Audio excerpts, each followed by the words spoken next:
boa tarde. Hoje temos como convidado o Cid Vale Ferreira, editor, né, de uma novelização do longa do filme Nosferatu. Né, essa novelização, né, de Hugh Shelton, publicada em 1925. E a gente tem um circuito muito interessante, né? O Cid deve falar disso, né? Foi o que ele propôs, esse circuito, né? De um filme baseado no livro, no Drácula, ainda que isso tenha sido um grande problema, né? Para o filme. E depois o filme que dá ensejo, inspira novamente um livro. Né, um filme que inspira o livro, um outro livro. Fico muito feliz também de ter o Cid aqui hoje, vai falar para a gente pode, né, a partir de algum momento, entrevistá-lo, né, assim, fazer perguntas para ele, porque ele tem um percurso que eu acho muito interessante para quem estuda letras. É um percurso não muito óbvio, né, não muito evidente. Na academia a gente esquece disso às vezes, né, Cid? Cid estudou, né, letras, na Universidade de São Paulo e foi ser editor, né? Trabalhei em editoras com livros. Você tem, né, o sebo Clepsydra, né? E esse percurso eu acho bem interessante nessa área que às vezes a gente esquece um pouco, né, da nossa área também, né, que a gente trabalha com livros. É claro que existe, né, todas as especializações, mesmo graduações, né, na área de editora, mas a gente não tá distante disso, não. Como eu vejo, eu acho que o Cid deve ter uma visão parecida, o Felipe Vale também, né? A gente já conversou muito sobre isso. Bom, então, sem mais demora, né? O Cid tem muito conteúdo para falar para a gente, é um grande conhecedor da literatura de horror, da literatura gótica, né? Publica muito nessa área. Então, por favor, Cid, é um grande prazer te receber. Danilo, muito obrigado pela apresentação, pela gentileza nas suas palavras. Muito obrigado ao convite, né? Também muito obrigado ao Felipe pela ponte, né, que ele estabeleceu entre nós para que a gente pudesse se conhecer, e espero que essa seja a primeira aí de muitas colaborações, né? Para nós é sempre muito importante criar essas pontes entre mercado editorial, entre, né, a universidade, pegando então diferentes abordagens, diferentes públicos, né? Eu acho que a gente só tem a ganhar, né, com essa aproximação, e eu acho que em todos os âmbitos, né? Gostaria de agradecer então todo mundo que já entrou aqui e pedir desculpas um pouquinho, né, pelo tempo que eu levei aqui para conseguir me acertar, né? É a primeira vez que eu uso a plataforma, então espero que nas próximas eu consiga ser mais ágil, né? Gostaria de me apresentar, então. Meu nome é Cid mesmo, não é apelido. Diferentemente, né, do que a gente costuma ver nessas conferências ou nessas comunicações, nesses bate-papos, eu não sou do meio acadêmico, eu sou editor, né? Embora eu seja da área de letras, eu sou formado em letras, eu, logo que me formei, já entrei no mercado editorial, já trabalhava como editor, né? E eu tenho uma trajetória que, assim, eu me interesso muito por literatura gótica, por música gótica, pela subcultura gótica, pelo cinema que se relaciona de alguma forma com toda essa estética também, desde muito cedo, né? Desde realmente pré-adolescência, praticamente.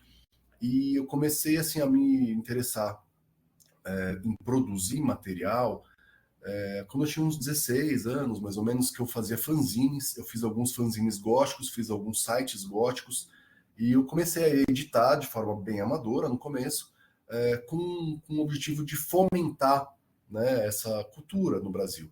Então, a leitura de autores relacionados a esse cânone gótico, inicialmente, a divulgação das bandas nacionais relacionadas ao estilo, né, a divulgação de resenhas de filmes e matérias sobre cinema. Então, sempre esse tripé: cinema, música e literatura.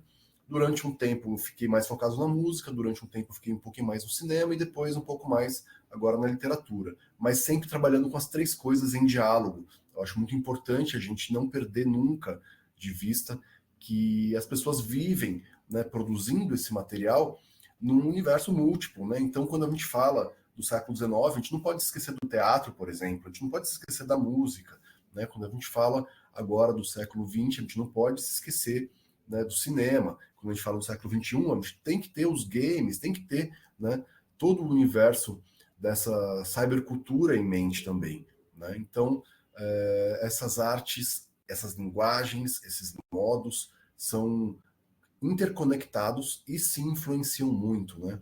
Então, também eu preciso ressaltar que, embora eu tenha já feito trabalhos em, né, veículos mais focados em cinema, como a revista Cinemonstro, né, que o próprio Carlos Primati, que está aqui, editou, eu não sou crítico de cinema, né, não tenho formação em cinema, então o meu olhar, né, sobre os filmes é um olhar não apenas de pesquisador, né, eu sou um pesquisador independente de literatura, mas também de entusiasta e também de editor, né? Então, assim, não, então eu queria esclarecer, né, o meu lugar de fala primeiro, porque isso de alguma forma molda a minha experiência com essas obras, né? Então,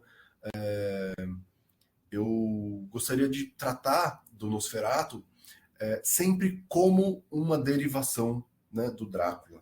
E também gostaria de tratar as derivações do próprio Nosferatu como parte desse legado maior, né?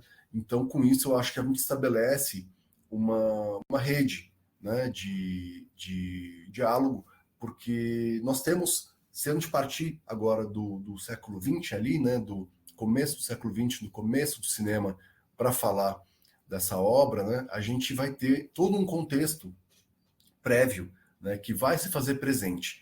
Mas em vez de começar lá no século XVIII, tal, eu gostaria de já começar no século XX e ir puxando essas referências tanto do século XVIII, né, do Charles Roman alemão, mas também, né, do romance gótico britânico e da sua derivação, da sua evolução, se a gente puder falar assim, no século XIX, com o gótico colonial ou o gótico imperial, né, ali no final do século, já quase no fim da era vitoriana, quando nós temos a publicação do Drácula, do Bram Stoker, né?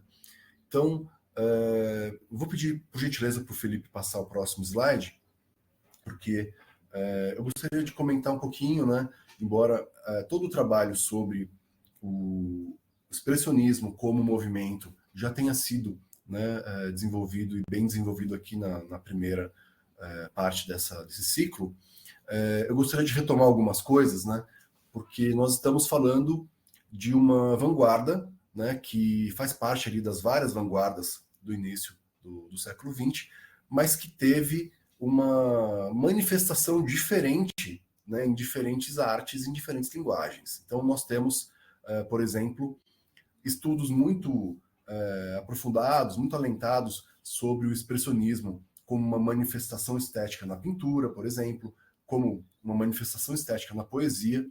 E no cinema, né, nós temos uma manifestação própria, né, nós temos um tipo de representação, né, do mundo que não é exatamente orquestrado como um movimento, como foram, né, as revistas expressionistas de Brücke ou Cavaleiro Azul, que tinham uma aproximação programática um pouco mais oficial, né?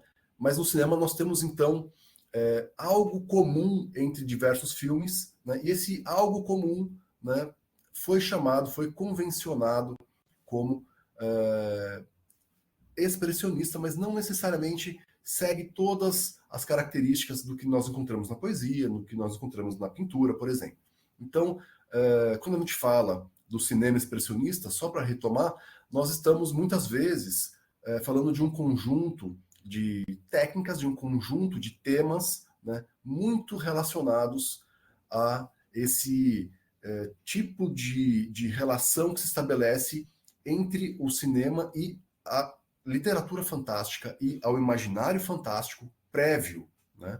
Então, nós temos, né, eu vou tocar um pouco melhor nisso depois. Nós temos alguns dos profissionais, né, da produção mesmo desse cinema, falando sobre o que seria fazer um filme de horror, o que seria fazer um filme fantástico naquela época. É muito interessante observar o que essas pessoas falavam, né? E muito do que elas falavam vem ao encontro dessa ideia de que o cinema expressionista ou o cinema alemão mudo que toca o fantástico, que toca ali os temas do horror, não é necessariamente, né, uma transposição do que foi o romance de calafrios do século XVIII, ali com o Schiller, com o Flammenberg, né, com o Tieck.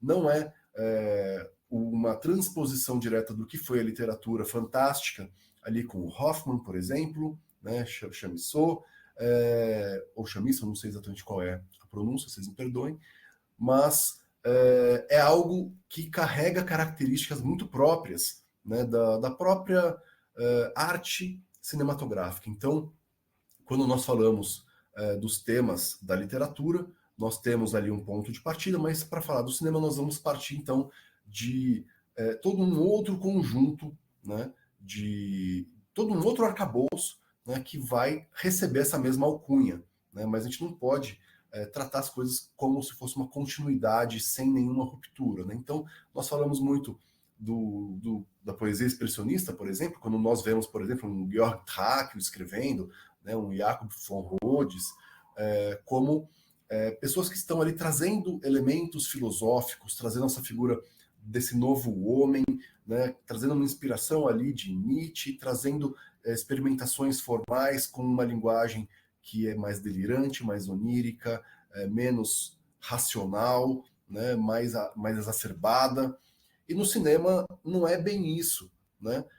Nós podemos encontrar um pouco dessas características da poesia expressionista, por exemplo, mais no cinema surrealista do que no cinema expressionista propriamente dito, que vai se caracterizar mais por trazer esses temas mais sombrios, trazer esses jogos de luz e sombra, trazer essa transformação do ambiente conforme, né, a interioridade, a subjetividade das personagens em cena, né, essa diluição entre o que é o realista e o que é, né, uma projeção mais intimista.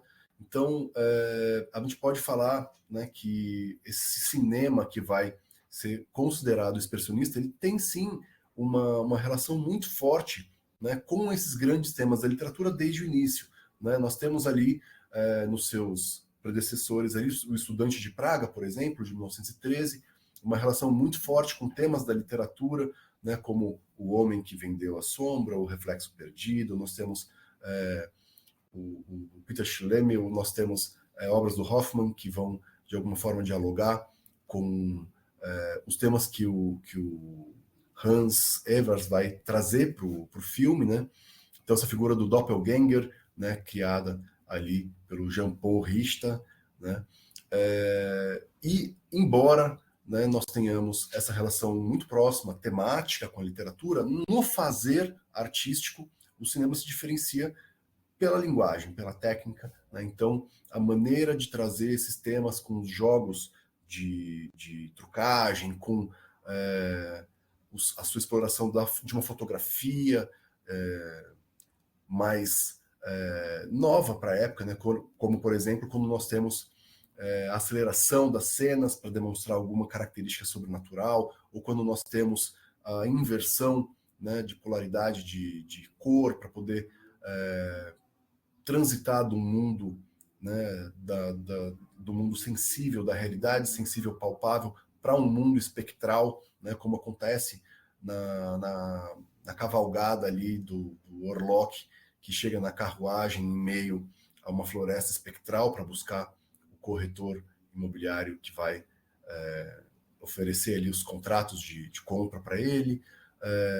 E aí nós temos, então, toda uma experimentação, uma efervescência artística, né, que faz com que esse cinema da Alemanha se torne produto de exportação, né? Então, basicamente, nós estamos ali no período entre guerras, com a Alemanha com uma dívida enorme depois da derrota na Primeira Guerra Mundial, e as pessoas, diante de uma inflação galopante, elas começam a tentar gastar o dinheiro rapidamente para não perderem valor de compra, né? Algo que acontecia muito rapidamente, semana, né? Após semana. Então, basicamente, os produtores de cinema que estavam vivendo um momento em que a Alemanha estava proibida de importar filmes estrangeiros, né? No florescer de Hollywood, a Alemanha, em alguns anos ali, barrou a importação de filmes, né? Então, você vê uma produção nacional, né, sendo estimulada, não apenas como um produto artístico, mas principalmente como um produto de propaganda e como um produto de exportação, né? Então, essa primeira fase ali, né, no começo da década de 1910, vai transformar o cinema alemão em um entretenimento que as pessoas vão recorrer a ele, porque o dinheiro que elas estão guardando logo vai se deteriorar. Então, era um escapismo, uma evasão dessa realidade brutal, né, do entre guerras. Nós temos o exército alemão criando o departamento de cinema para poder usar a propaganda como uma arma de guerra, né? Então, a UFA vai ser criada com base nesses princípios, né? E depois ela vai ser privatizada, né, para bancos alemães, mas ela nasce com esse espírito estatal de investir grandes somas em grandes produções, né, que vão realmente construir uma indústria cinematográfica na Alemanha, né, porque isso passou a ser visto como fonte de divisas internacionais, né? Então, embora a situação social fosse catastrófica, né, em termos da economia deteriorada, etc., o cinema passou a ser visto como uma arma, porque culturalmente a Alemanha ainda tinha grandes nomes circulando nas esferas vanguardistas com muita credibilidade, né? Então, você trazer essa aura, né, de uma inovação artística para o cinema, como já havia acontecido antes, por exemplo, na poesia, né, faz com que o cinema alemão gere um interesse internacional, né, capaz de gerar grandes produções, porque havia investimento maciço, estatal e depois privado, né? Então, quando esse cinema começa a produzir o seu conteúdo, né, em vários momentos eles estão olhando para obras como as obras do Hoffman, como as obras do Chamisso, como as obras ali do começo, do finalzinho ali do século XIX, né, na Inglaterra, como O Médico e o Monstro, né? Então, você tem adaptações, você tem obras inspiradas por essas grandes narrativas, né? Só que sempre com algum tipo de característica mais autoral. Nunca era realmente assim, uma adaptação fiel que vai transformar um livro em um filme. Era tudo muito cuidadoso, até porque existe uma questão delicada de direitos autorais nessa época, né? Porque alguns países não eram signatários das convenções de direitos autorais de Berna, por exemplo, mas a Alemanha era. Então, quando você vai fazer o Médico e o Monstro, você vai lá e faz um Janusz Kopf, que se baseia nele, mas muito livremente, né? Quando você vai fazer ali uma história sobre um doppelganger, você não vai pegar uma narrativa do Hoffman e acreditar ao Hoffman, você vai fazer algo ali inspirado livremente nele, né? Então você vai fazer uma obra baseada na lenda do Golem, você não vai filmar o Gustav Meyrink, você vai pegar alguma coisa nova, né, mas que dialoga com essa obra. Então tudo de uma forma mais cuidadosa, até porque isso era mais barato de se produzir, né? Muitos desses autores ainda não estavam, né, em domínio público na época. Então, especialmente esses vitorianos do final do século XIX, claro, né? Não estou falando do Hoffman, né? Mas, basicamente, assim,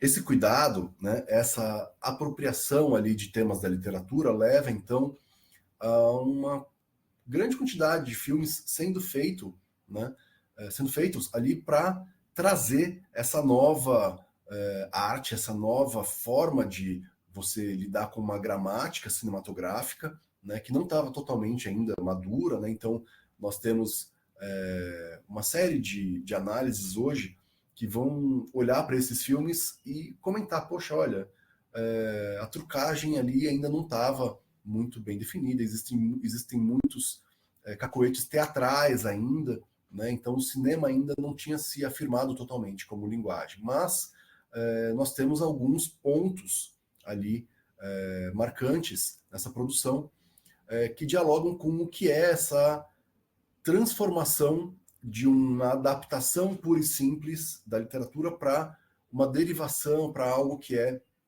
um início, né, de uma nova maneira de abordar esses temas com o lançamento do Gabinete do Dr. Caligari. Né? Então, quando sai o filme, né, do Vini, existe toda uma nova maneira de você lidar com a produção cinematográfica que já vai se assumir, né, mais autoral, mais artística. Então as liberdades artísticas elas chegam num patamar ali inéditos, né? E ali a partir de 1918 começa a República, né? A República Alemã, a República de Weimar. Então é um período de maior liberdade em que você tem artistas se sentindo mais livres para questionar, para contestar, e é nesse espírito de contestação que surge o Caligari, por exemplo, que traz, né, uma simbologia muito forte, né, de um ataque à figura de autoridade. Né? Então, a autoridade como aquele que hipnotiza as massas e manda essas pessoas, né, geralmente jovens, hipnotizados, para matar e morrer. Né? Claramente ali com referências à vida, né, dos roteiristas, né, que serviram na guerra, que tiveram muitos traumas em relação a essas figuras de autoridade, né, tanto na guerra quanto nas suas vidas privadas mesmo. Né? Mas isso é tema para outro vídeo. Só que basicamente o que acontece no Caligari é que você tem ali inclusive tem uma relação muito curiosa, né? No começo do filme eles comentam assim, você tem uma personagem, né, que é um louco falando que ele vê fantasmas, né? Então já aí um acenozinho aos Geistesseher, né? Ali do Schiller, né? Do Flammenberg. Então esses aparicionistas, necromantes, videntes que são meio médiums assim, né? E aí chega ali o interlocutor dele e fala, olha, essas histórias de espírito não são nada perto do que eu vivi. E ele conta a história dele, ou seja, olha, esquece essas histórias aí de fantasma, né? Esquece essas histórias de invocadores de fantasmas, esquece essas histórias de videntes, vamos falar sobre o horror do mundo moderno. Né? E aí nós temos então essa tendência, né, de um horror, né, de um fantástico que busca, né, algo na própria experiência coletiva do seu tempo, né, do seu zeitgeist. Né? E é muito curioso a gente observar que logo depois, quando vem o Nosferatu, né, nós temos uma obra ali vitoriana, inglesa, sendo trazida, né? Não é algo na mesma leva, na mesma linha do Caligari, mas é como se nós tivéssemos uma clareira sendo aberta pelo Caligari que dá espaço, né, para que o público e para que os produtores sonhem com um cinema lucrativo de gênero, né, que vai então se configurando ali na mente de um produtor específico, que é o Albin Grau, que depois eu vou comentar um pouquinho melhor sobre ele. Eu vou até pedir para o Felipe, se possível, já passar para o próximo slide. Né? E aí você vai ter, então, o Albin Grau olhando, né? Ele é um produtor que vai criar uma empresa privada, né, de produção cinematográfica, com um sócio, mas ele especificamente ele tem uma experiência muito curiosa com vampirismo. Ele vai escolher então o Drácula, né, como uma fonte para adaptar. E aí você imagina, poxa, você tem um movimento, né, de escamotear as fontes, de alterar os textos base.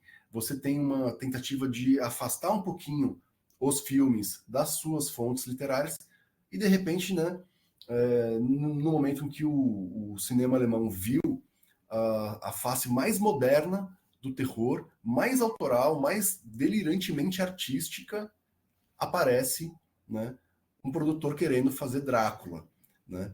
E sempre que vocês forem pesquisar, vocês vão encontrar uma referência a um filme perdido que vai sempre aparecer ali como o primeiro filme de Drácula, né? Mas nós temos uma história muito curiosa com o Drácula, né? Ele vai ser, sim, transformado em obras derivadas, ele vai inspirar, né, outros autores, outros produtos mesmo. Por exemplo, o Poderes das Trevas, né, que 2 anos depois sai como um folhetim sueco, ampliando o Drácula, trazendo uma dimensão política, uma dimensão extremamente focada na geopolítica da época mesmo, inclusive capaz de prever, né, o avanço do antissemitismo nas décadas seguintes, etc. Como já uma primeira derivação 2 anos depois da publicação do Drácula. Não demorou muito para isso acontecer, né? Então, em 1899, nós já temos o Poderes das Trevas na Suécia, né, num jornal sueco. Depois, em 1901, o próprio Bram Stoker faz uma versão reduzida do Drácula, né? E aí, uma terceira grande derivação é o próprio Nosferatu, né? Mas, você quer ver agora, eu vou pedir depois, se você puder mudar de novo, por gentileza, Felipe. Mas a gente sempre ouve falar que houve um filme anterior com Drácula, né, chamado A Morte de Drácula, né? Só que é um filme perdido. E aí existe então alguns fotogramas ali que sobreviveram, né? Existe esse registro, tá? Mas não existem cópias do filme, só que a gente sabe como esse filme é, graças a uma novelização, que inclusive foi traduzida recentemente para o inglês, do húngaro. Então, nós temos uma história que não é uma adaptação do Drácula, né? É uma história que remete ao Drácula, né? Então, quando a gente vê assim, o primeiro Drácula do cinema foi tal pessoa, foi, né, em tal filme. Na verdade, a história é diferente. A história é a seguinte: tudo se passa num hospício, né, onde nós temos uma jovem que conhece um dos internos ali, um dos pacientes, que se autodenomina como Drácula, né? Então, é aquela velha história do Napoleão do hospício, né? Todo, né, a gente vê o clichê do Napoleão louquinho ali, que fica marchando e fica, né, criando guerras ali com seus pacientes, colegas ali. Esse Drácula, ele se apresenta como um imortal, ele se apresenta como um vampiro, ele tem todos os trejeitos do conde, né? Mas ele está ali, né, como qualquer outro interno, né? De repente, então, nós temos um sonho. Essa mulher sonha com o Drácula, como se esse louco realmente fosse o Drácula. E aí nós temos uma sequência em que ele leva ela para o castelo dele, apresenta as noivas dele, né? Tem toda uma questão ali, toda uma passagem bastante onírica, né? Bastante pesadelar com ele, mas quando ela se dá conta, ela acorda e percebe que foi tudo um sonho, e nesse momento acontece uma confusão em que as pessoas estão ali tentando separar uma briga entre os loucos, e um dos envolvidos é o próprio Drácula, e o que ele fala o tempo todo é que ele é um imortal, né? Só que numa dessas brigas ele leva um tiro de um outro paciente que foi desafiado por ele a matá-lo. Então é basicamente ele falando, pô, eu não morro, né? Você pode atirar, atire em mim, né? Você vai ver que eu não morro, eu sou um vampiro, eu sou um conde centenário, e o cara mata ele, né? Então, Contei alguns spoilers, mas é um filme perdido, a gente nunca vai poder ver mesmo, então não estou estragando aí a experiência cinematográfica de ninguém, garanto. Só que isso sobreviveu, como eu falei, graças à novelização, né?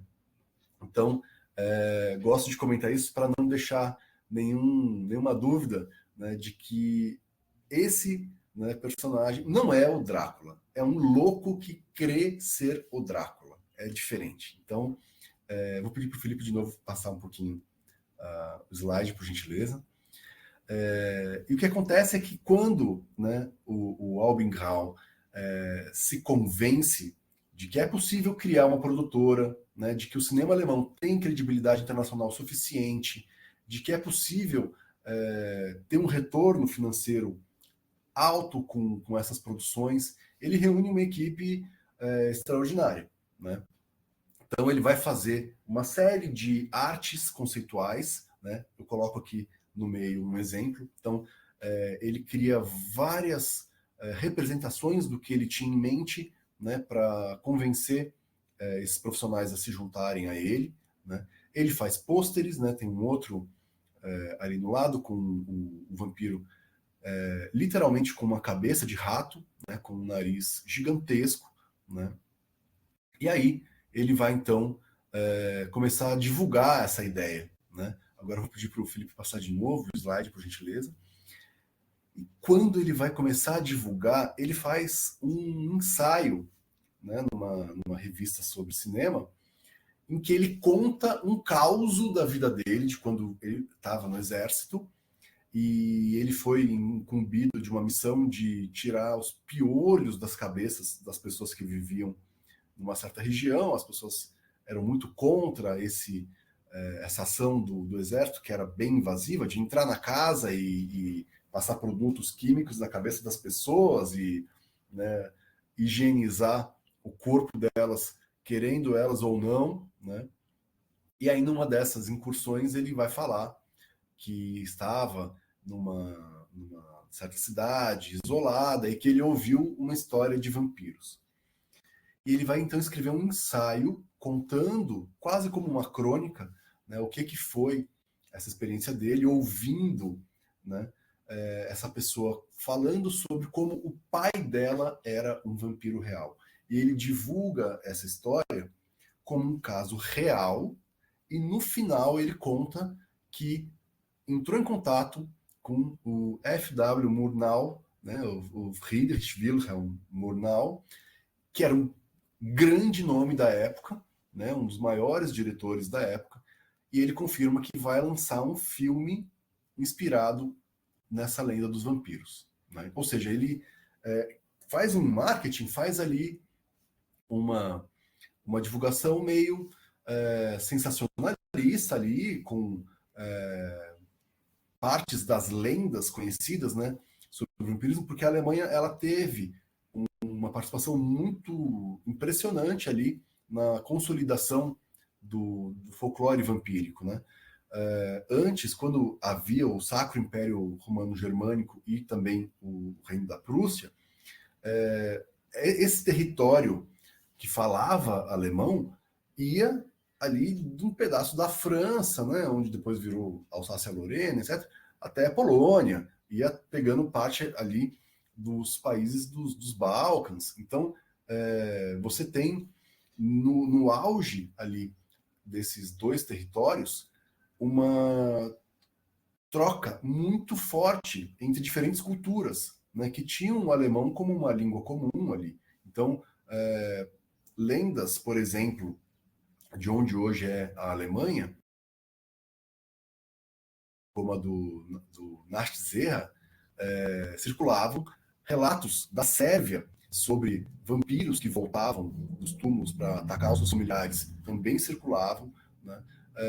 Algumas lendas de eupiros da Polônia, esses demônios que entravam nos cadáveres e levavam os cadáveres para consumir sangue, tudo isso se misturou numa figura única, né? Então, a extensão, né, dessa germanofonia facilitou a mescla de diferentes figuras legendárias para que você tivesse ali, né, o amálgama que nós conhecemos hoje modernamente como os vampiros folclóricos ali, a partir do século XVI, XVII, mas principalmente ali a partir do começo do século XVIII, né, quando você tem, inclusive, imperadores e imperatrizes tentando fomentar equipes para investigar, né, financiando, né, equipes para investigar exumações de cadáveres e para tentar descobrir se realmente as epidemias, né, supostamente vampíricas que estavam acontecendo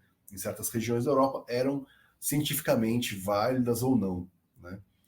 Mas aí então ele usa essa história folclórica para divulgar, né, o filme, e nós temos então ali um momento em que as pessoas estão pensando o que vai ser esse novo cinema, né? Então, eu vou pedir para o Felipe, por favor, passar de novo o slide.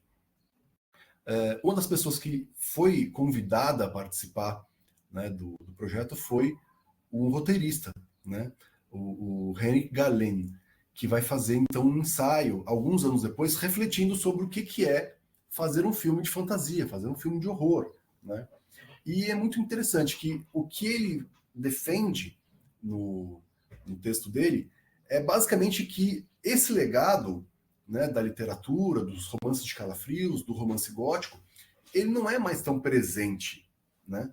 Ele se torna uma lembrança meio difusa, né? Deixa ali uma marca, mas não exatamente do modo como seria, por exemplo, um leitor de horror conhecendo essa tradição a fundo, né?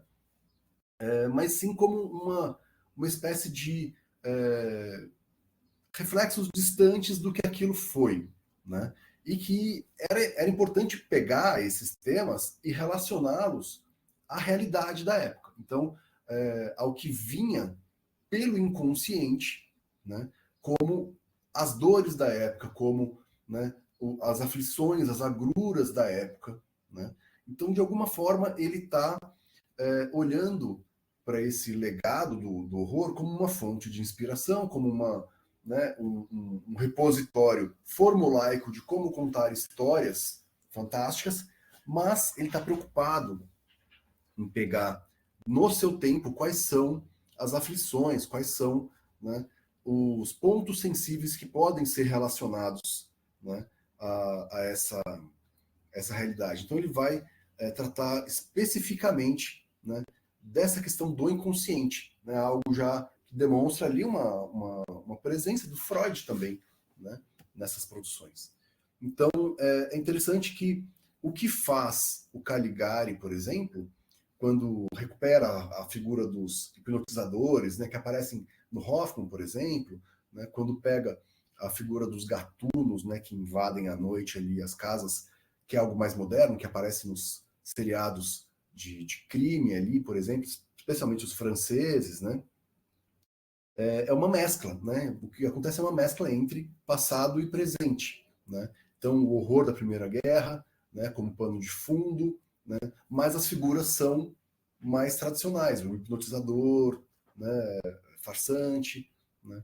E aí, quando vem, então, o Nosferatu, a gente pode se perguntar, tá, mas se, então, foi usado o Drácula, se foi usado o vampiro do Bram Stoker, quais são essas dores, né, essas agruras do tempo que o Galeen foi tentar trazer para o seu roteiro, né? Então, eu vou pedir, por favor, para o Felipe passar o slide, né?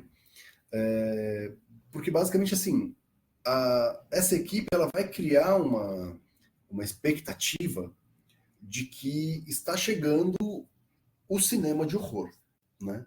Então, tanto, né, a provocação do Gal e os anúncios que foram feitos por pessoas que acompanharam a produção, né, nós temos uma série de anúncios em jornais que vão falar, por exemplo, do cenário. Então, pessoas que foram para um porto observar a filmagem das cenas do navio que chega, né, e atraca ali, né, sem nenhuma alma viva. Isso, para a época, né, envolvia assim, um montante financeiro mesmo de produção gigantesco, né? E as pessoas, então, começaram a divulgar que, olha, nós vamos ter um filme de horror, né? Nós vamos ver o nascimento de um cinema de horror, né? E aí, inclusive, eu peguei um trecho aqui que menciona os dois grandes nomes que sobreviveram, né, no cotidiano alemão ali do começo do século XX, que era o Hoffmann e o Poe, né, como as duas grandes referências da literatura fantástica, né, mas ele cita o Romance de Calafrios nominalmente também. Então, existia ainda essa percepção desse legado, né, mas como algo assim que eles não sabiam muito bem ainda como apareceria no cinema, porque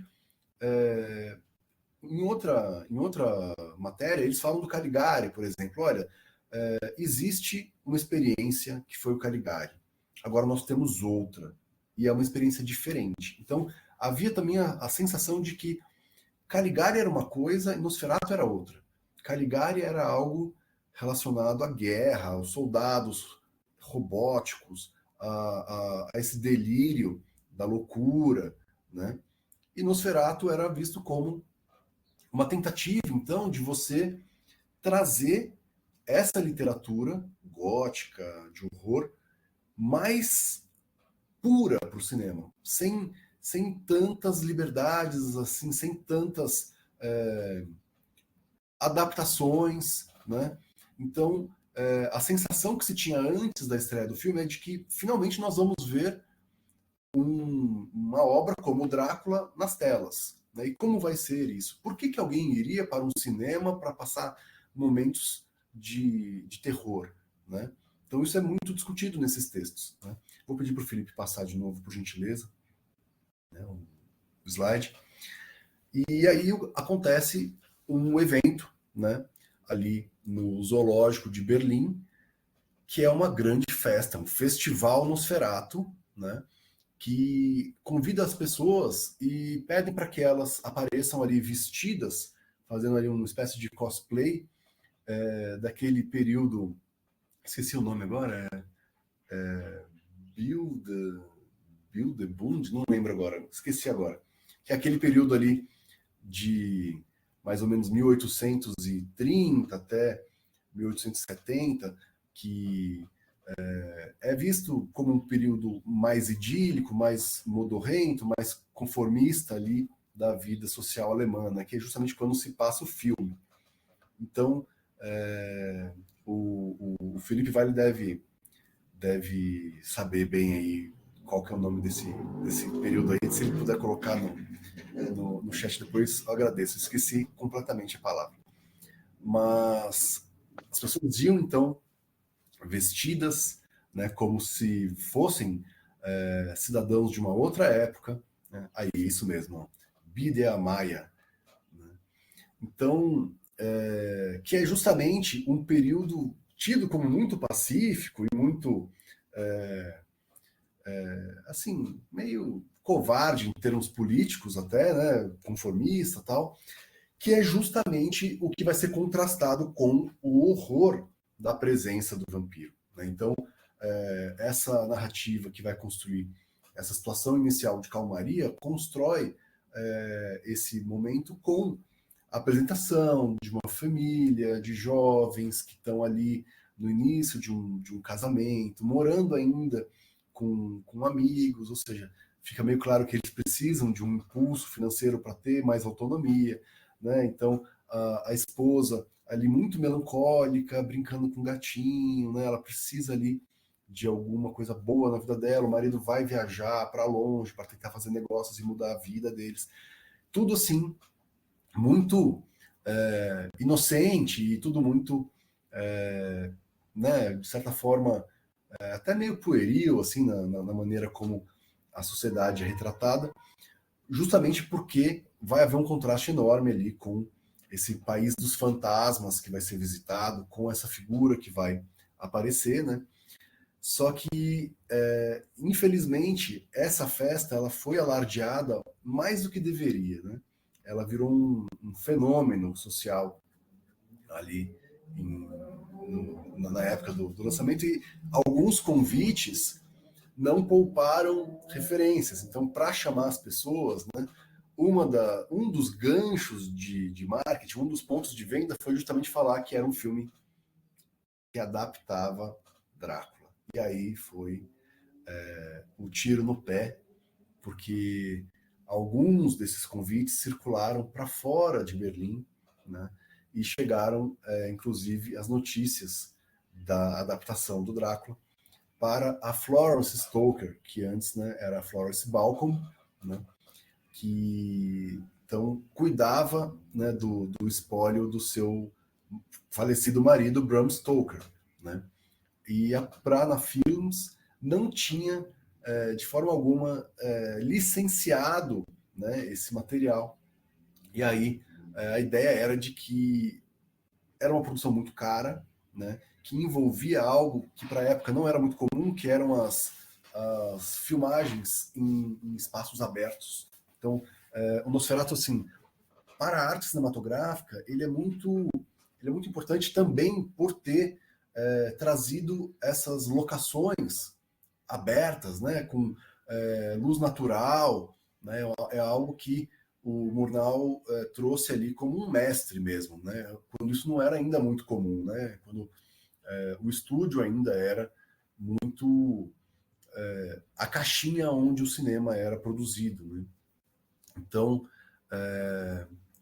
acontece ali um processo, né. Vou pedir para o Felipe, por gentileza, passar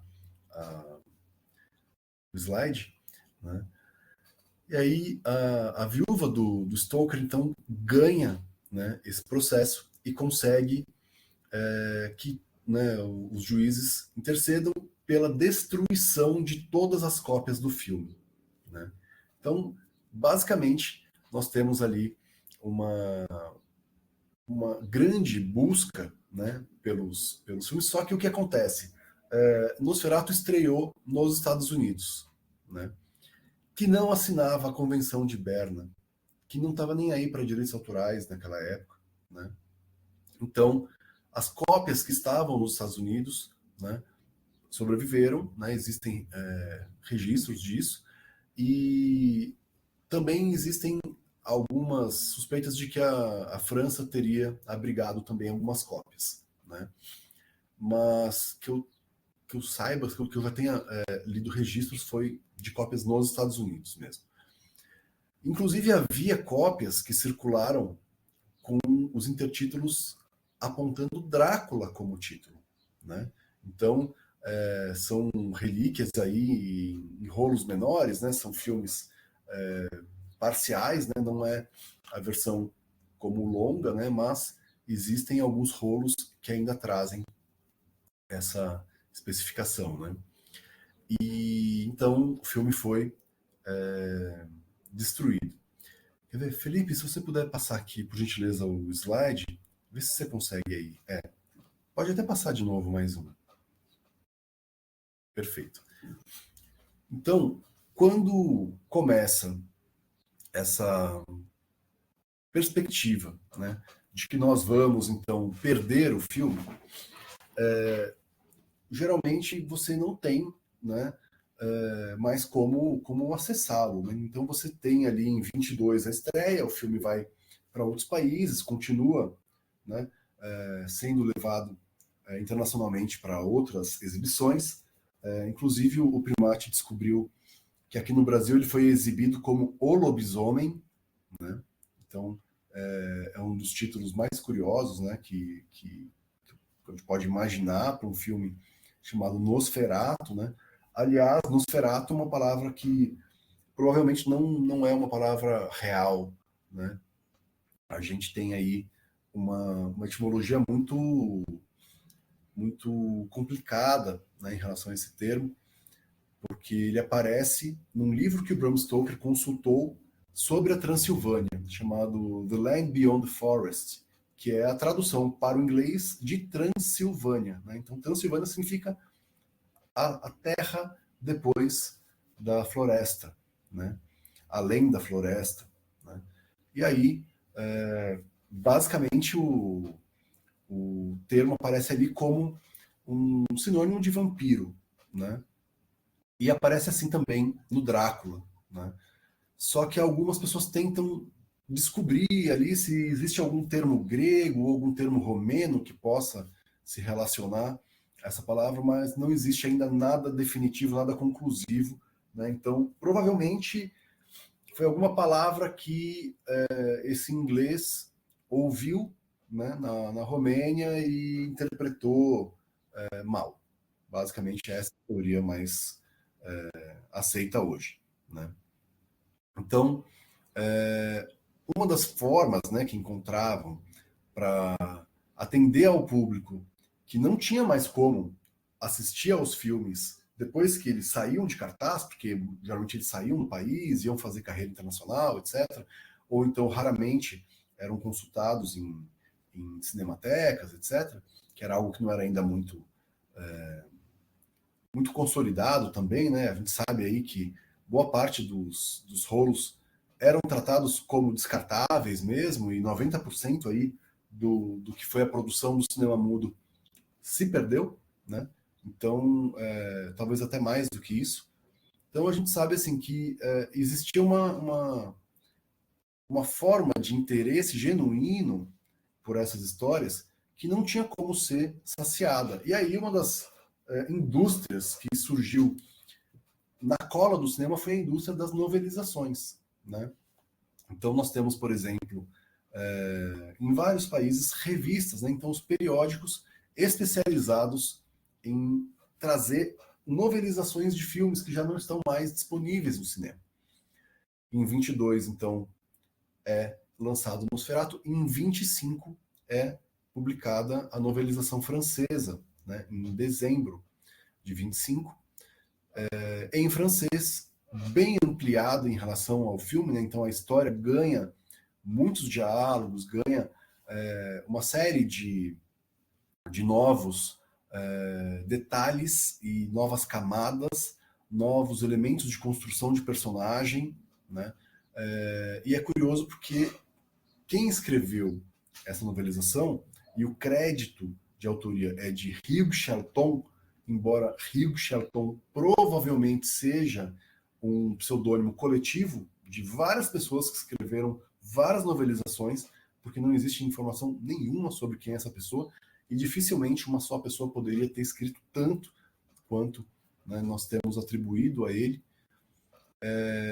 Hugues Chalton, entre aspas, então, vai recorrer ao Drácula também para fazer a sua novelização. Então, alguns elementos que no filme não eram, por exemplo, relacionados à leitura de documentos, ou seja, não tinham essa tentativa de emular uma narrativa epistolar, na novelização vão ganhar o formato epistolar como era o romance do Bram Stoker, né? Ou seja, o Drácula ele é base de inspiração para a versão cinematográfica, que é Nosferatu.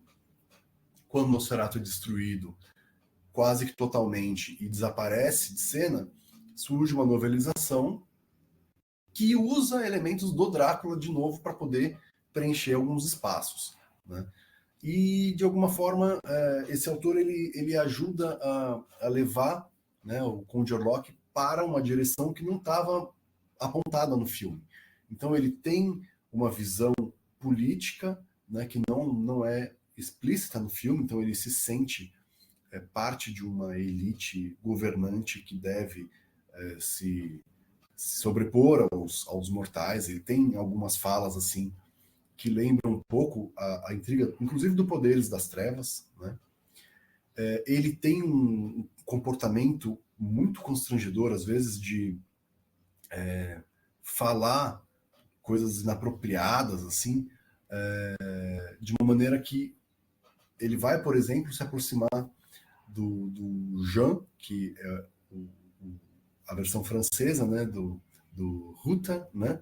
E ele vai, por exemplo, chegar muito perto e vai dizer que ele é muito velho, que ele precisa do calor dos jovens, e vai ficar falando um tempão sobre o pescoço da noiva dele, que é algo que aparece no filme em uma frase, mas ali vira, né, um diálogo em que o Jean vai, inclusive, se incomodar e falar, não, mas não vim aqui para falar da minha esposa, eu vim aqui para fazer negócio. E o cara, não, me deixa, eu sou velho, deixa eu sonhar com o sangue dos jovens, assim, das jovens, no caso, né, do retrato que ele está vendo. E ele vai, então, ampliar essa história. E o Nosferatu, ele tem toda uma série de implicações também, né, que envolvem toda a simbologia, né, que está por trás ali da construção dele. Então, existem muitas análises que vão focar em diferentes aspectos. Por exemplo, existem análises que vão relacionar o Conde Orlok a outras figuras de um autoritarismo, né, de um suposto super-alemão. Né? Então, um medo do surgimento dessas figuras autoritárias poderosas que nós vemos no Mabuse, que nós vemos, por exemplo, no Homúnculos, né? E outros filmes da época. Né? Então, basicamente assim, essa tentativa de transformar essa ânsia, esse temor, né, em arte. Também existem muitas análises que vão tratar o Nosferatu como a morte mesmo. Então, com o filme transformando o vampiro, né, essa ameaça desse colonialismo reverso, né, que aparece no Stoker, mas que vai ser transformado mais em uma figura, numa simbologia de morte explícita, com a peste, né, os ratos ali, representando o avanço inexorável ali da morte diante de um cenário idílico e completamente intocado pela desgraça, né? Então, temos também análises que vão tratar o Nosferatu como uma representação do antissemitismo, né? Então, essa figura que vem do leste, ali que a gente sabe ali das menções que eram feitas à Praga, por exemplo, né? Não a peste, a Praga, a cidade mesmo, e a comunidade, né, judaica que habitava aquela região da antiga Boêmia, né? Então, como se de alguma forma, né, esse estrangeiro que vem comprar imóveis fosse, né, uma espécie de menção, né, ao temor de uma invasão de estrangeiros, especialmente dessa xenofobia antissemita, né, que já estava ali sendo gestada e sendo alimentada, né? Então, os traços de roedor do vampiro muitas vezes são usados como argumento para essa análise, né?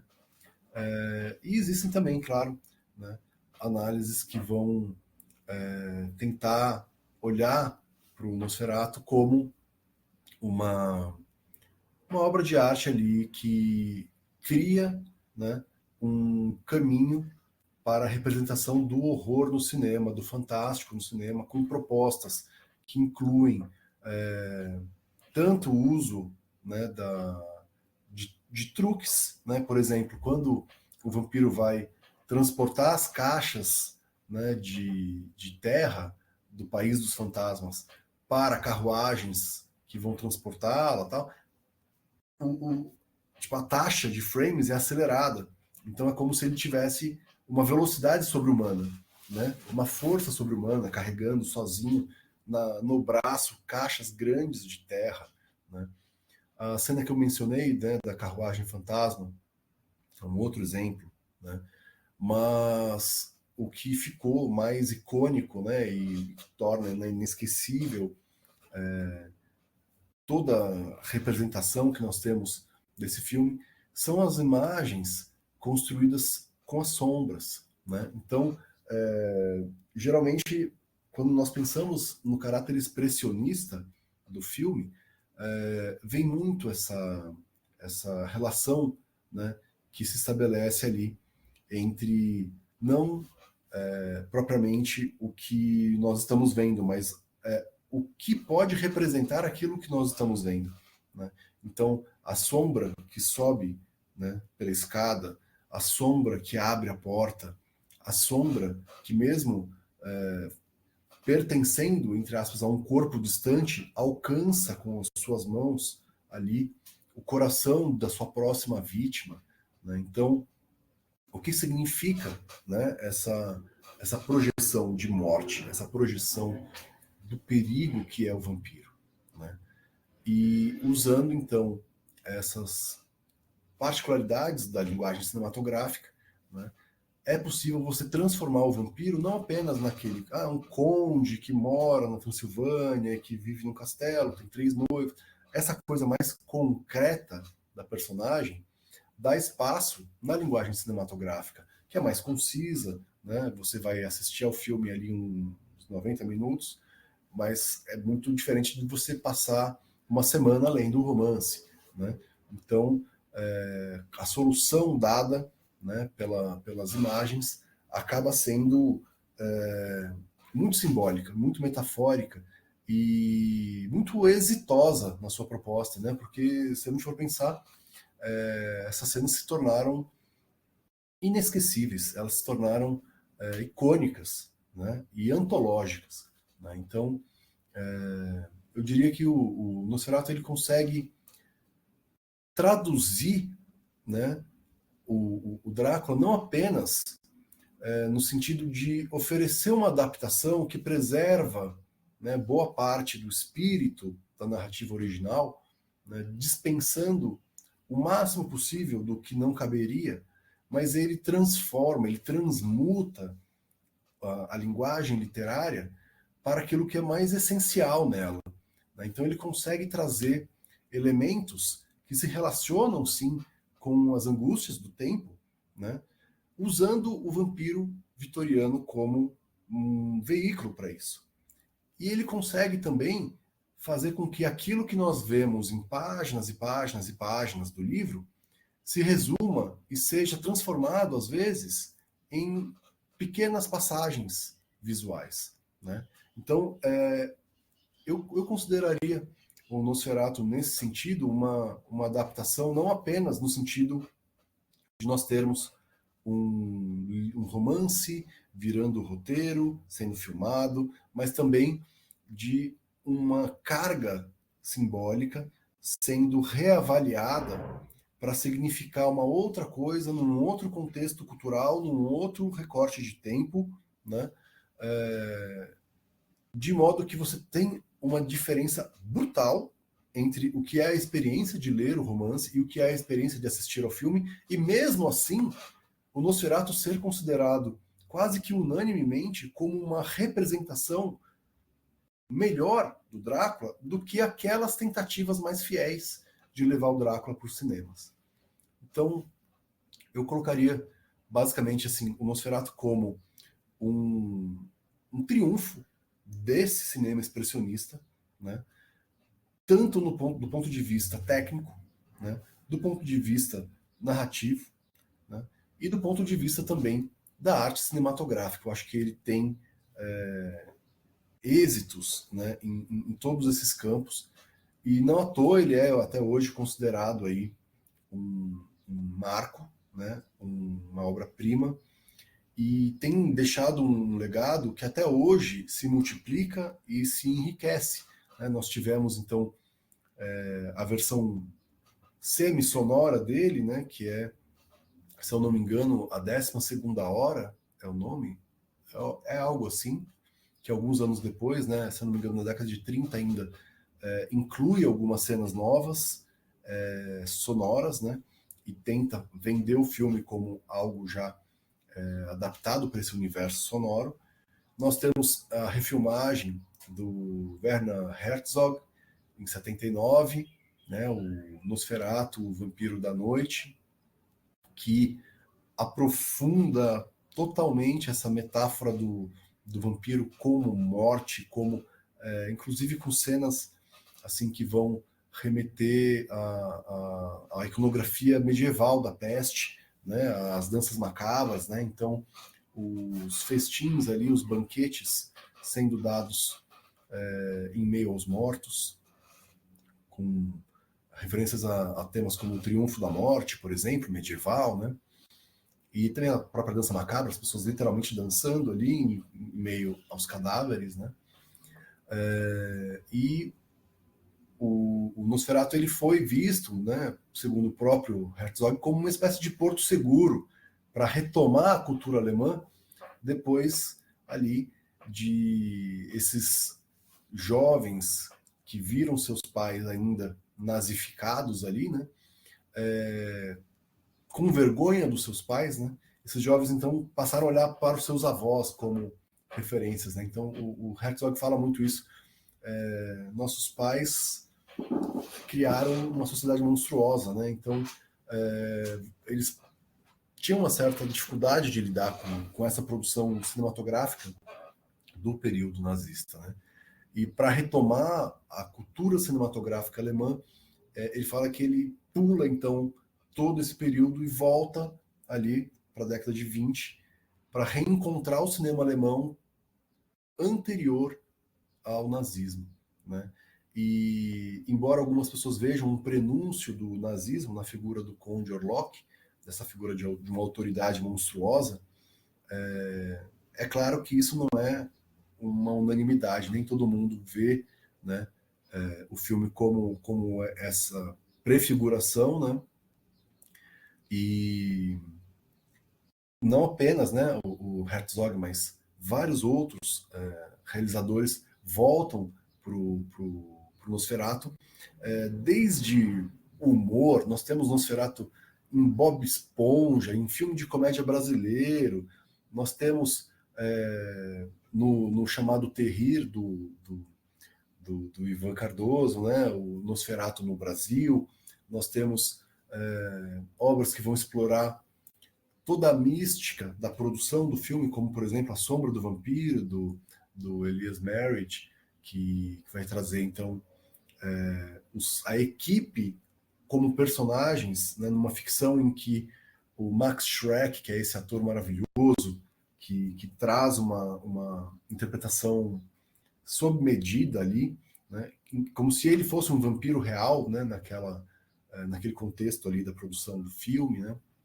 Inclusive, Max Schreck, a gente precisa apontar, né, que numa época em que o drama no teatro dá as bases para a interpretação expressionista, exagerada, etc., ele faz uma interpretação extremamente estilizada, mas atemporal, que eu tenho certeza que daqui a 200 anos as pessoas vão olhar e vão ainda achar ela muito, muito bem apropriada para o tipo de personagem que ele estava fazendo. Diferentemente, por exemplo, de outros personagens, né?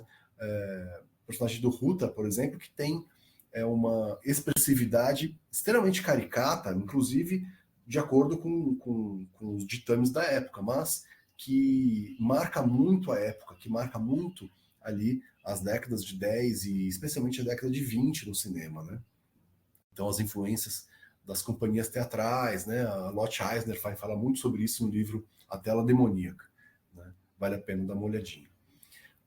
Também, quem quiser conhecer um pouquinho mais, recomendo o livro do Krakauer, né? De Caligari a Hitler, que vai falar bastante sobre esse período, né? E a gente tem também, né, essa edição que eu mencionei, né, da novelização, que no momento está esgotada, mas que em breve nós vamos reeditar, né, que traz, então, tanto um prefácio do Bruno Matangrano sobre o gênero do romance-ciné, que é desse romance-cinema, que é justamente o gênero dessas adaptações da época. Nós temos, então, depois a novelização traduzida do francês com ilustrações retiradas de frames do filme, depois um pós-fácio do Primati contando toda a trajetória do Nosferatu no cinema, incluindo suas adaptações, e agora nós vamos ter, inclusive, que atualizar esse material, porque vai sair aí o filme do Eggers, e saiu um filme também com... como que é o nome dele? É Doug, não sei o quê. O ator que faz lá o Labirinto do Fauno, que ele interpreta também o Orlok num projeto feito por uma equipe que gosta de usar os cenários dos filmes mudos para refilmá-los com contemporâneos fazendo as cenas com falas e usando som. Então é uma coisa meio maluca, eu não sei muito o que esperar dessa versão, mas vai sair também uma versão brasileira do Nosferatu, estão filmando um Nosferatu brasileiro agora, exatamente agora. Existem ceninhas já de bastidor aparecendo, né? E aí, Doug Jones aqui, eu vi que o Primacho respondeu, é isso mesmo. Então a gente vai atualizar com esses 3 filmes, né? Uma próxima edição. Mas fica aí então o convite para quem não conhece ainda o filme que assista, né? Para que dê uma chance também para as derivações dele, né? Não só, né? No próprio cinema, mas pô, Nosferatu virou figurinha carimbada em RPGs, virou uma cara vampírica também muito recorrente em filmes como A Hora do Vampiro, em séries, e na verdade um filme, né? Que é um filme que virou série, mas ele tá no filme, que é O que Fazemos nas Sombras, que aparece ali com um vampiro aparece com as feições do Orlok também, né? E sempre para mostrar esse vampiro mais monstruoso, diferentemente daquela tendência de um vampiro romântico ali do final da década de 70, né? Meados da década de 70 ali com Frank Langella, etc. Né? Mas eu gostaria de finalizar então aqui deixando, né, de novo um agradecimento e deixando aqui também aberta a possibilidade para, se alguém quiser trazer perguntas, né, dentro da minha capacidade eu vou fazer o possível aqui para responder. Então, Danilo, se quiser trazer alguma observação, algum comentário, alguma pergunta também, né, os participantes, eu estou aqui à disposição de vocês. Obrigado, Cid, pela exposição bastante detalhada. E, de fato, nós já temos, minha voz já está falhando, nós já temos alguns pedidos para perguntas. Eu vou passar a palavra para o Felipe, por favor.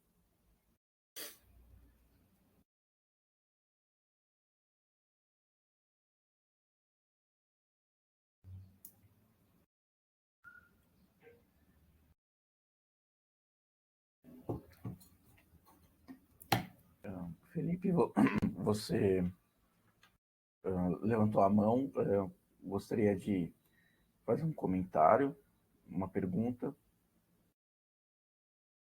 Talvez. A gente não está te escutando.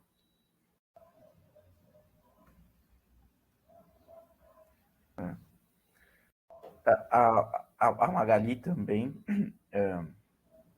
gostaria de fazer um comentário, por favor, Magali, então. Oi, boa tarde. Oi, Cid, boa tarde. Finalmente eu consigo te ver já há algum tempo. Eu tentei entrar em contato com você através do Júlio, né? Mas aí a vida acadêmica é meio complicada. Mas, assim, gostei muito do que você falou. Eu achei que várias coisas eu não conhecia. Fiquei gostando mais ainda do filme. O filme, assim, eu tenho paixão por esse filme. E uma coisa que, assim, você não comentou, e aí eu queria até, por até uma questão de tempo, é óbvio que você não pode levantar todos os aspectos do filme, mas uma coisa que sempre me chamou muito a atenção é o lado sensual do filme, né? Ele estabelece uma ligação, assim, bastante... O Nosferatu é um ser apaixonado, né? Ele é muito. Eu achei interessante eles associarem essa questão do mal ao sensual, né? E que a gente acaba sendo envolvida por esse processo pelo avesso de conquista da mocinha.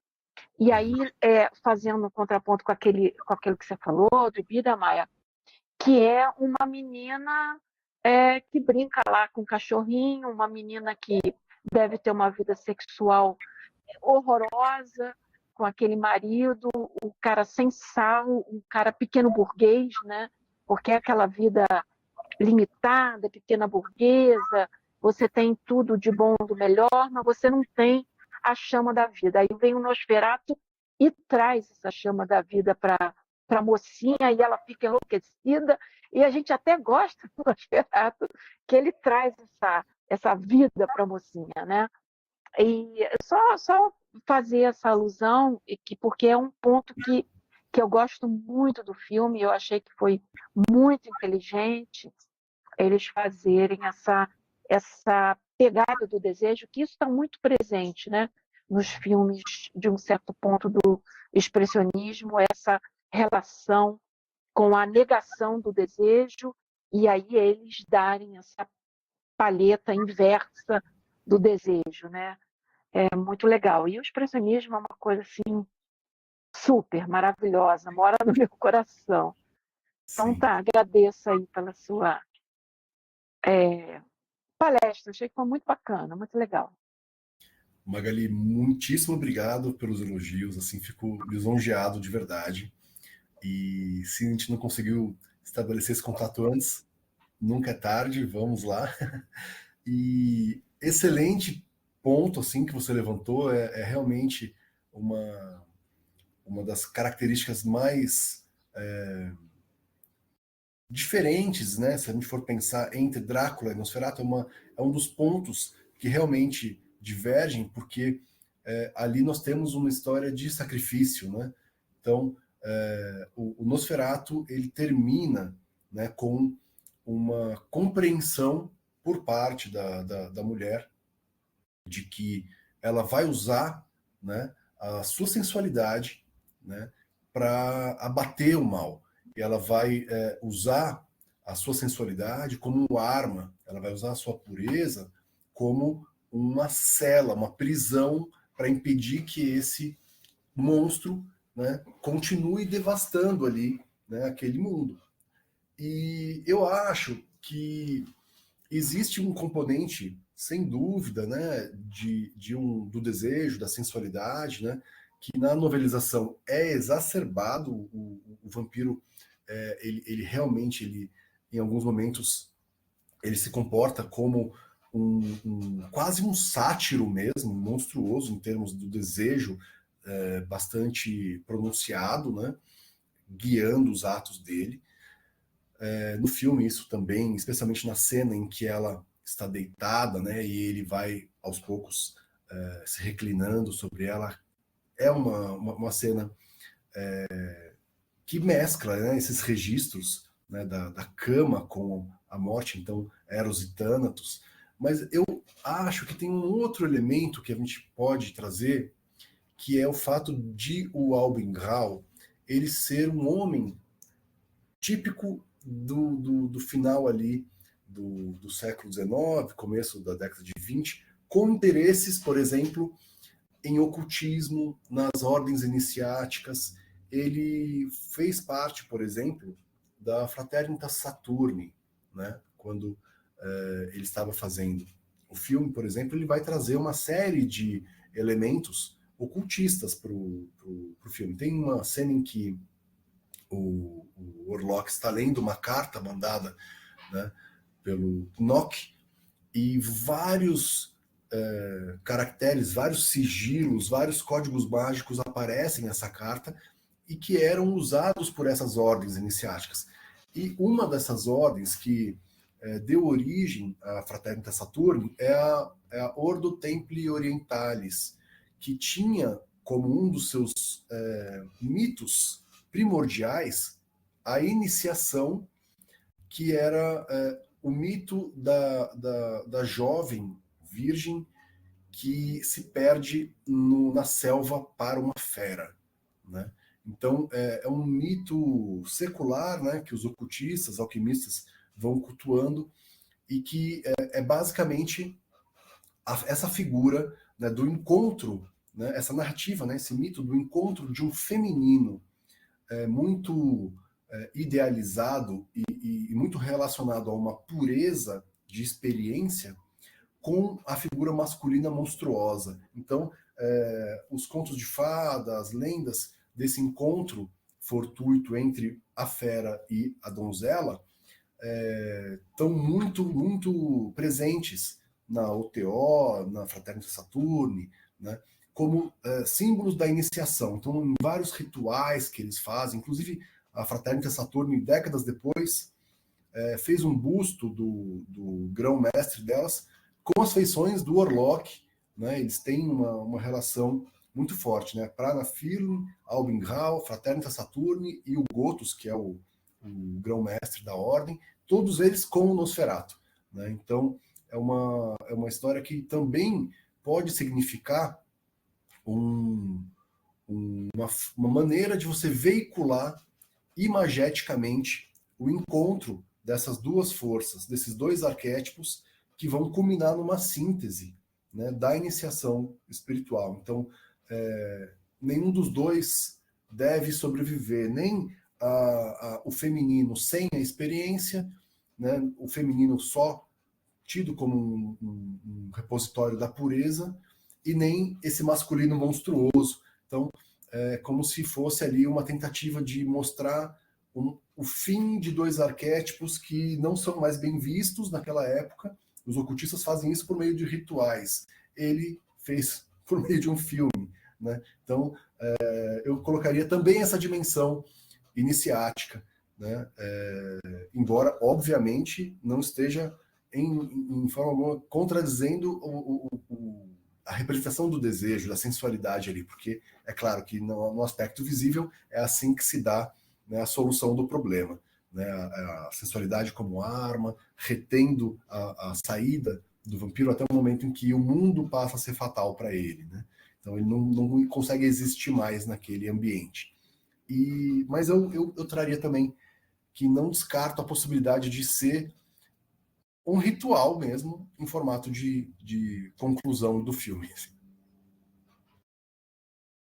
Assim, só para concluir, eu acho que você tem razão também, porque isso está dentro de uma tradição já trazida pelo Stefan Georg, que era você usar a arte como processo iniciático, né?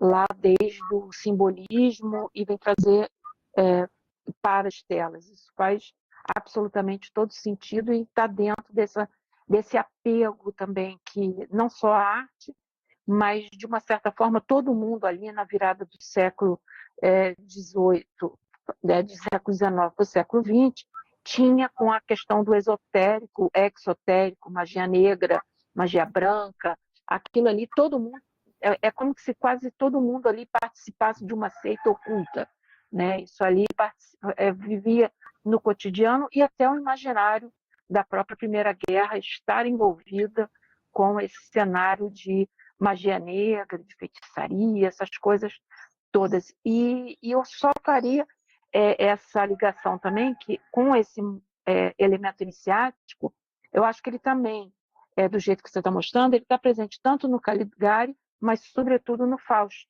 do Murnau, que é o sacrifício tanto da sabedoria pura, maléfica, quanto do sacrifício da Margarida, ela queimando ali nas chamas, né? Eu acho que isso tudo tem a ver com essa questão do sacrifício ali. Bacana. Muito bem lembrado. Legal. Muito bem lembrado, verdade. Muito obrigado pelos comentários e pela resposta. É muito instigante. Felipe, agora você acha que consegue falar, né? Desculpa, gente. Eu estava tentando replicar os slides e minha cidade é pequena. A internet caiu aqui. Mas legal ouvir a conversa de vocês. Eu queria fazer uma pergunta relativamente simples. Orlok é um estrangeiro. E ele não é só estrangeiro, ele é um estrangeiro da Romênia. Desde o Sturm und Drang existe essa coisa da Romênia ser o fim do mundo. Né? Em alemão existe essa expressão que você veio von der Walachei. Você veio do cu do Judas, ou de onde Judas perdeu as botas. Walachei é uma região da Romênia. Olha Isso, só. recentemente, um romance do Randolph restaurou essa imagem, né? O Chick. Mas é interessante, assim, que na história, desde o Sturm und Drang, Walachei e a Romênia, e a cultura da Romênia, e essa cultura do leste europeu, foi uma coisa que começou a ser resgatada com o Sturm und Drang, começando com Goetz von Berlichingen, por exemplo. Novável. Quando você pensa que o Goetz von Berlichingen... Não, verdade. Não, confundi com o outro. eu ouvi errado, mas é do Mão de Ferro, né? O Mão de Ferro, justamente, assim, o Goethe, assim, é um lance de marginalização de uma figura, né? Quando uma figura que é dos cavaleiros medievais começa a ser marginalizada, ele é resgatado justamente pelos ciganos. E os ciganos, até aquele momento da Alemanha, são figuras, assim, não existia nenhuma consciência demográfica de pensar os ciganos como parte da Alemanha. A Alemanha era branca, era falante de alemão, e isso já foi começado a ser pensado pelo Goethe. Não, essas pessoas sempre estiveram aqui. A gente pensa em outras demografias e como a Alemanha é uma colcha de retalhos a partir do Sacro Império Romano Germânico. Eu não preciso nem mencionar o problema judeu na Alemanha, né? Isso definiu o cenário internacional a partir de então e é um dos grandes problemas demográficos desde então, né? Mas é interessante assim que desde Schiller, e a gente sempre conversou sobre Schiller e o começo do Schauerroman na Alemanha, como que o gótico foi introduzido na Alemanha através de figuras sinistras que eram de onde? Do leste europeu. Também, Era sempre da Itália ou da Romênia? Armênia. Bela Lugosi é de onde? Da Hungria, um autor húngaro. E é muito interessante pensar que todo o imaginário do monstro, a figura que representa o monstro, é de um leste europeu, é né, de alguma forma uma pessoa ligada ao Oriente. E isso eu acho muito interessante, assim, pensar, o Orlok não é uma exceção. E o que eu gosto, assim, de pensar que a tradução do gótico, desde Schiller, pelo menos, a gente está falando de 1789, faz uma cara. E o Schiller foi um cara que teve sensibilidade de fazer isso. O Goethe, em 1774, já fez isso e resgatar, né, que eles eram uma parte de uma demografia que formava a Alemanha. Mas isso é engraçado que no expressionismo isso está sendo discutido a sério e os monstros estão sendo colocados como pessoas que trazem pelo menos toda a mitologia desses povos que nós não reconhecemos e ao mesmo tempo a gente reconhece. Existe uma tradição que a gente está trazendo e o Golem é desses povos, o vampiro é desses povos, né? Sim. Eu menciono isso porque assim eu ainda estou pensando como que o Golem foi passar a ser uma tradição alemã e não só judaica. E o vampiro, você é a melhor pessoa no Brasil para falar isso. Você é o primate, né? Como você identifica isso, assim, desde o romantismo ao expressionismo, qual a importância do cinema para transformar o vampiro nessa figura que deixa de ser uma figura do leste europeu e passa a ser uma figura universal? Porque as figuras monstruosas, elas viram universal quando há um trânsito e quando há uma literalização que permite as pessoas entender que os dilemas dessa figura são universais também, eles são humanos. Sim. Né? Eu acho que a Mary Shelley foi uma grande inovadora nisso, porque os monstros eles são representantes de dilemas que são nossos. Né? Não sei se soa muito abstrato falar isso, mas a tradição do horror inteiro, o sentido no fundo dela é justamente isso. Eu não represento um monstro, eu não crio um monstro se ele não representar algo que no fundo é seu. E você vai se identificar a partir disso, né? Eu queria tentar entender o Orlok como uma figura do leste europeu sendo retratada por um centro europeu. Perfeito. Como você falou do Götz, o Berenstain eu ouvi Ofterdingen, aí eu falei, putz, por isso que eu falei Novares, esses nomes compridíssimos, assim, ainda causam uma certa confusão na minha cabeça, mas realmente, assim, quando a gente pensa essa questão do estrangeiro, a gente tem uma tendência secular na Europa, né, de construir a sua identidade pelo contraste, né? Então, assim, muitas vezes quando você vê a representação do outro, né, na literatura ou no drama europeu, a gente tem essa configuração daquilo que não se pode ser, né? Porque basicamente existe uma relação de poder, né, entre quem é aceitável e quem não é, a partir do momento em que você admite que aquele que está de acordo com seus princípios e valores tem o direito de subjugar quem não está, né?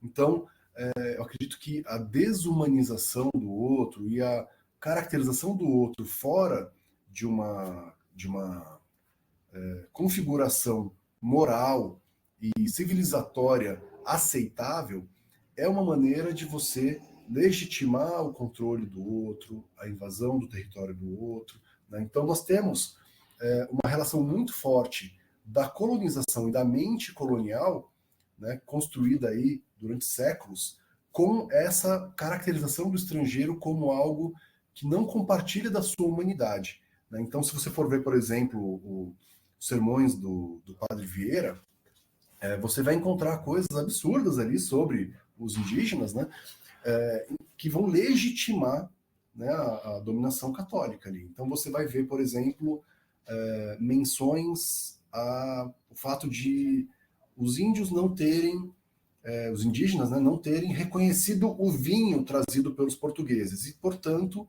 que isso provaria biblicamente que eles não são humanos, né?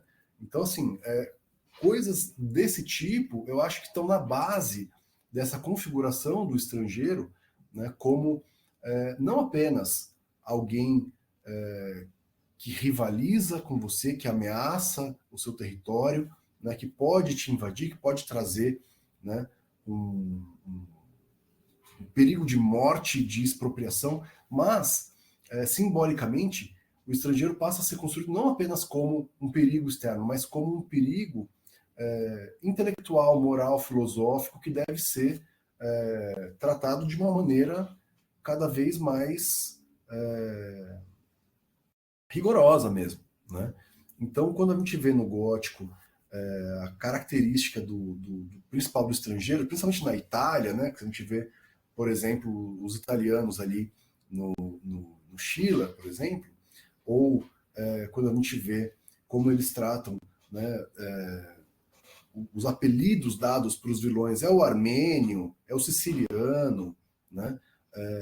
Você tem ali no Necromante também os italianos, né? A gente tem em 1835, né, num conto que você traduziu, inclusive, que a gente não lançou ainda, a figura do transilvano relacionado ao vampiro, né? Então, na Alemanha, em 1835, já havendo uma relação ali do território da Valáquia com vampirismo, né?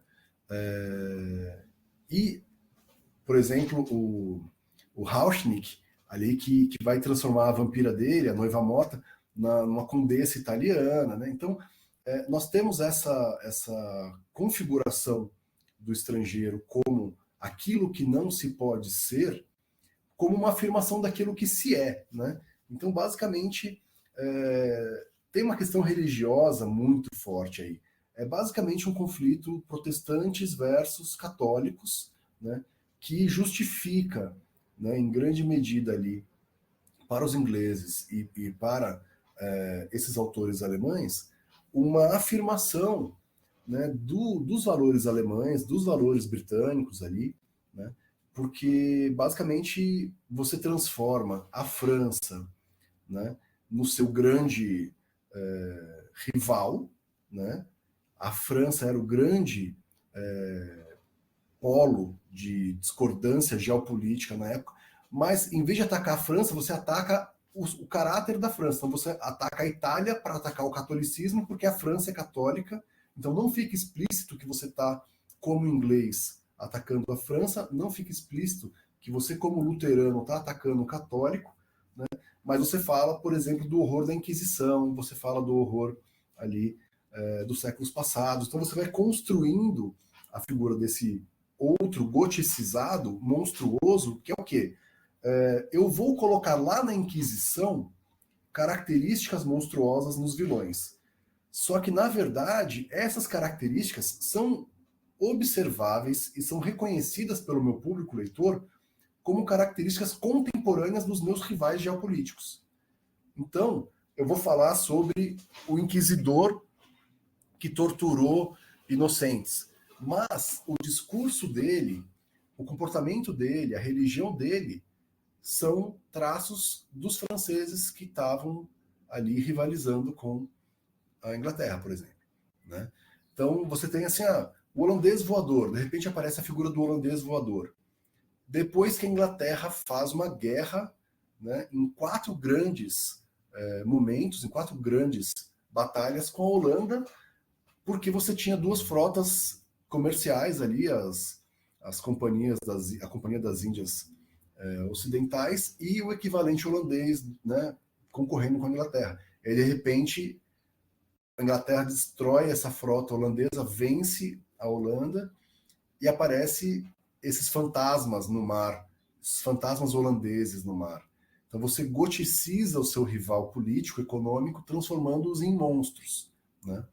Então eu acredito que o Orlok, se a gente for fazer um paralelo, ele carrega basicamente tudo o que essa sociedade alemã representada não poderia ser e não gostaria de ser, né? Então essa figura que de alguma forma representa o quê? Um avanço de um capital estrangeiro que vai comprando propriedades, né, na sua região. Então, assim, essa sociedade não pode ser invadida, né, e perder a propriedade, né, das suas construções, dos seus terrenos, né. Essa pessoa vem e traz um perigo representado pela peste, né, que não é um perigo só sanitário, né, é uma representação de um perigo moral, de valores diferentes, né.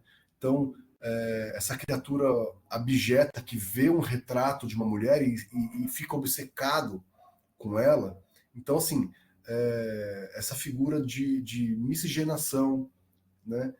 A gente sabe que nos Estados Unidos nós tínhamos leis contra relações interraciais. Até a ideia do interracial já é complicada. E lá você tinha leis. Não estou te ouvindo, Felipe. Até a geração dos nossos avós tinha essas leis. Tá vendo? É Exatamente isso. inacreditável, assim, né? Muito recente.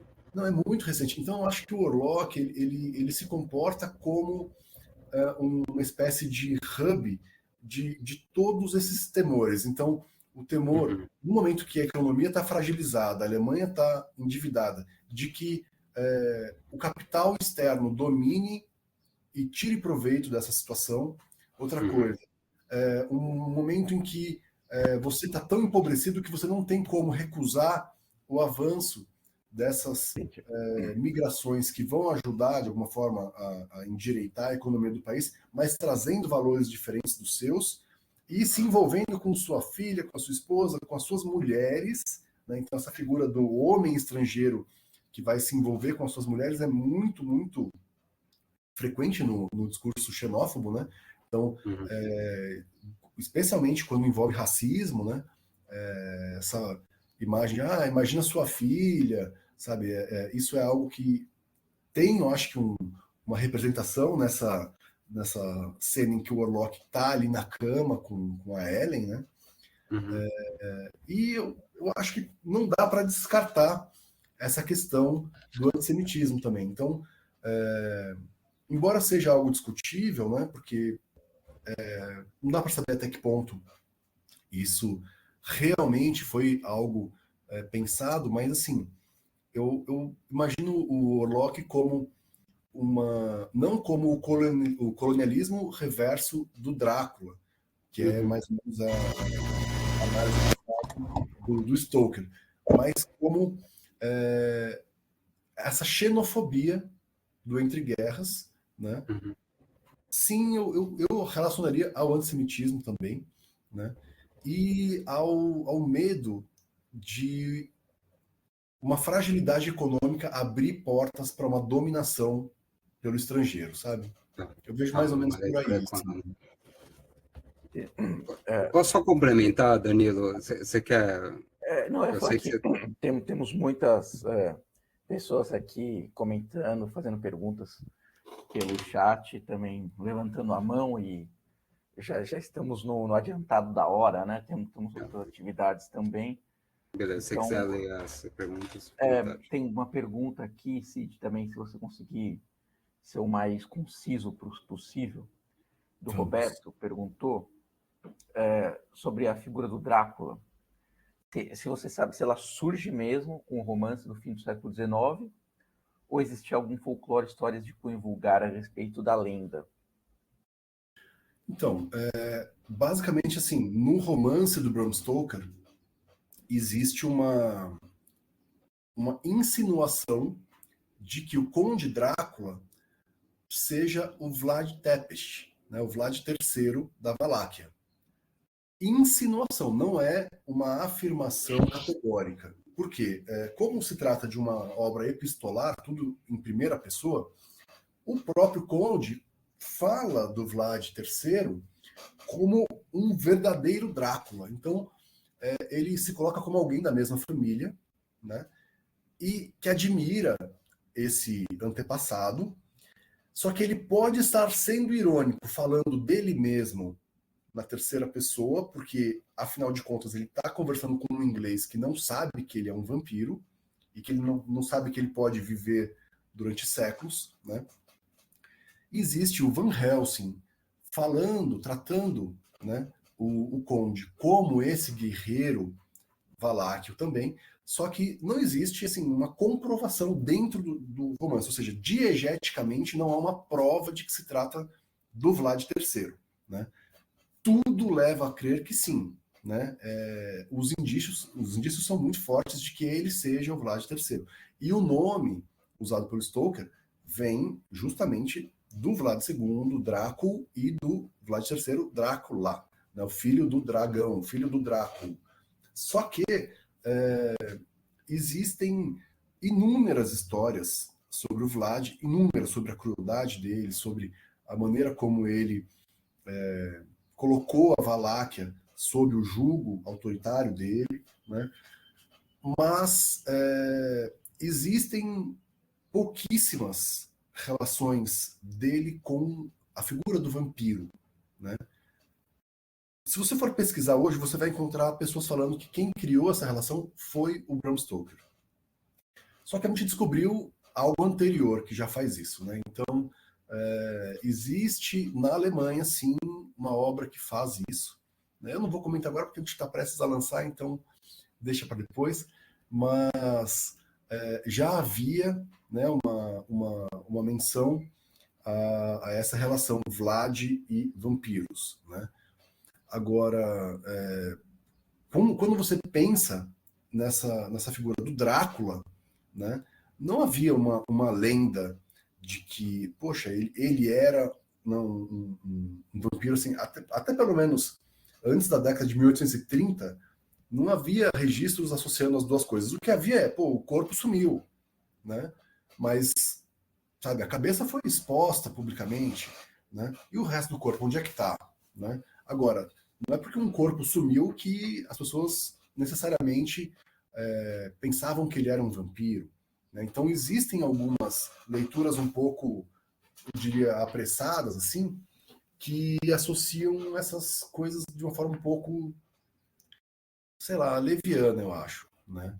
Mas basicamente não. Vlad é uma figura histórica, ele teve sua importância ali nos conflitos com o Império Otomano, ele foi um vassalo do Sacro Império Romano Germânico, né, tentando copiar os passos do pai dele, que era oficialmente um vassalo do Sacro Império Romano Germânico, com o título de dragão, que era o título de cavalaria dado para esses vassalos que assumiam a suzerania do Sigismundo, né?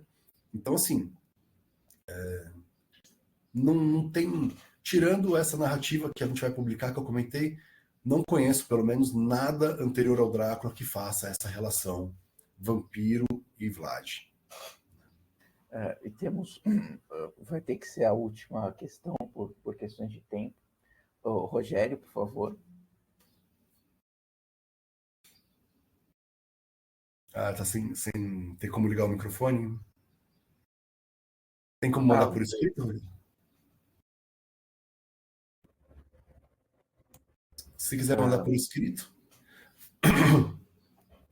Vai escrever. Não? Ele já deixou os comentários. É que foram vários que estavam numa conversa com o Primate, né? Sobre o filme. Vou dar uma recuperada aqui. 15h37 começa a conversa. Uhum. Mas antes, talvez tenha alguma pergunta, é isso?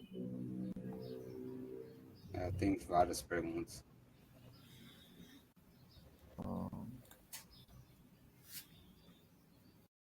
Conversa longa e importante, Primati.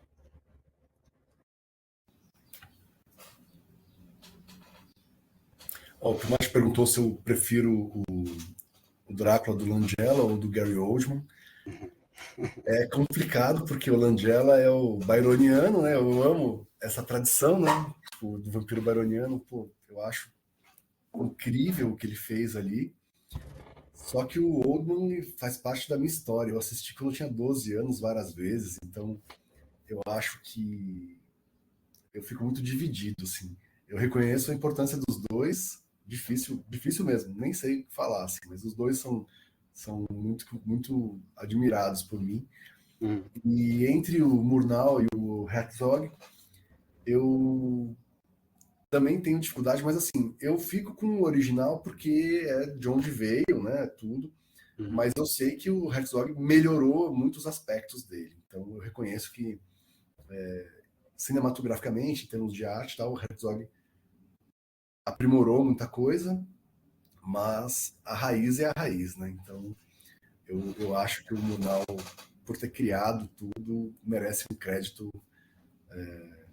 à altura, né?